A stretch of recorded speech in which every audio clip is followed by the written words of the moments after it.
Minisiteri y'Urubyiruko n'Iterambere ry'Ubuhanzi igamije ibintu mu by'ukuri bitatu bikomeye.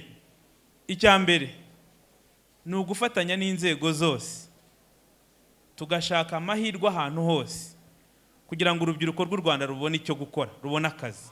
Icya kabiri, tugomba kubona ko dufite urubyiruko rwishimye, tukaba twazana umuhanzi tugafatanya kwishima, nabyo ni mu nshingano zacu. Icya gatatu minisiteri yacu igamije ni ugufatanya namwe urubyiruko kurwanya ingeso mbi zatuma tuva ku nshingano yacu, tuva ku ntego. Nagira ngo nsoze rero nkomeza rwose kubashishikariza kuba urubyiruko ruzagera ikirenge mu zindi ntwari z'u Rwanda, kuba urubyiruko rufite imyitwarire myiza, kuba urubyiruko rwiteguye gufatanya n'abandi kubaka u Rwanda twifuza.